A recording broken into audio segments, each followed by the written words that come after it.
दर्शकों, बहुत लोगों का यह सवाल है कि क्या किसी इंसान को मरते समय भगवत गीता सुना देने से उसे मुक्ति मिल जाती है, भले ही उसने पूरी जिंदगी पाप किए हो।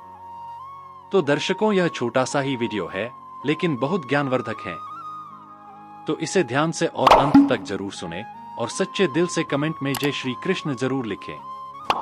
दर्शकों, रामायण एवं रामचरितमानस में लिखा है कि कलयुग में मुक्ति का सबसे सरल साधन राम नाम है। इसके अतिरिक्त कई पुराणों में लिखा है कि मरते समय व्यक्ति जिस देवता का स्मरण करता है वो उसी लोक को प्राप्त करता है। इसी संबंध में गरुड़ पुराण में एक पापी व्यक्ति की कथा आती है, जिसने जीवन भर पाप किए, किंतु अंत समय में उसने अपने पुत्र, जिसका नाम नारायण था, उसे पुकारा। मरने के बाद यमदूत उसे नरक ले जाने आए, पर विष्णुदूत भी उसे लेने आ गए। भूलवश श्रीहरि का नाम लेने के कारण इतने पाप करने के बाद भी उसे अंत में विष्णुलोक प्राप्त हुआ। ये आसान लगता है ना?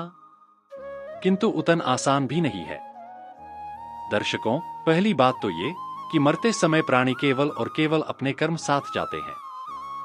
अर्थात अगर कोई ये सोचता है कि मरते हुए आदमी को कोई और भगवद गीता सुना देगा तो वो स्वर्ग चला जाएगा, बिल्कुल गलत है।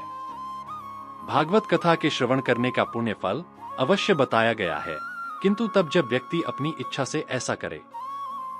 जबरदस्ती राम कथा सुनाने से किसी को कोई फल प्राप्त नहीं होता। मतलब अगर आप किसी मरते हुए व्यक्ति को गीता सुनाएंगे तो उसका पुण्य आपके हिस्से आएगा, उसके नहीं। लोगों को लगता है कि जीवन भर पाप करो और फिर गंगा नहा लो, या मरते समय राम राम जप लो तो पाप कर्म समाप्त हो जाएंगे। लेकिन वास्तविक जीवन में ऐसा नहीं होता। ये एक ऐसा सत्य है जिसे विज्ञान ने सिद्ध किया हुआ है। ये बिल्कुल सत्य है कि यदि कोई पापी से पापी व्यक्ति भी मरते समय पूरी श्रद्धा से भगवान का नाम ले ले तो उसे बिल्कुल मुक्ति प्राप्त होती है। किंतु यहाँ पर एक रहस्य है जिसे विज्ञान ने भी साबित किया है कि ऐसा कोई भी व्यक्ति जिसने जीवन भर पाप किए हों, मृत्यु के समय निश्चित रूप से उसकी वाणी अवरुद्ध हो जाती है और बुद्धि कुंठित हो जाती है। इस कारण वो ना भगवान का स्मरण कर सकता है और ना ही उनका नाम उच्चारित कर सकता है। इसलिए उसकी मुक्ति तो भूल जाइए। मुझे नहीं पता कि आप में से कितने लोगों ने किसी को मरते देखा है, किंतु आप देखेंगे कि आजकल अधिकतर लोगों की वाणी अंत समय में अवरुद्ध हो जाती है। अर्थात वो बोलना चाहता है किंतु कुछ बोल नहीं पाता, क्योंकि कलयुग में पाप की मात्रा अत्यधिक है। इसी कारण ज्यादातर लोगों के साथ ऐसा ही होता है। वो ना कुछ बोल सकता है और ना ही सुन सकता है। कोई भी तकनीक, कितना भी उन्नत विज्ञान किसी मरते हुए इंसान के मुंह से जबरदस्ती राम नाम नहीं निकलवा सकता, यदि प्रभु की इच्छा ना हो तो। इसी कारण ये भूल जाएं कि आप कुछ भी करें, पर अंत समय में प्रभु का नाम लेकर या सुनकर मुक्ति प्राप्त कर लेंगे।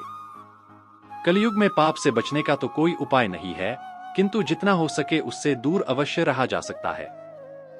आज इस कलयुग में अगर कोई व्यक्ति मरते समय राम नाम ले सके तो समझिए उसके संचित पुण्य कर्म ही हैं जो वो ऐसा कर सका। हमें नहीं पता कि अंत समय में हमारी क्या गति होगी। बस ईश्वर से यही प्रार्थना है कि वो हमें मृत्युशैया में कम से कम राम, कृष्ण, शिव नाम लेने की शक्ति अवश्य प्रदान करे। दोस्तों, उम्मीद करता हूं कि आपको वीडियो पसंद आया होगा और आप हमारे चैनल पर नए हो तो वीडियो को लाइक और चैनल को सब्सक्राइब जरूर करें।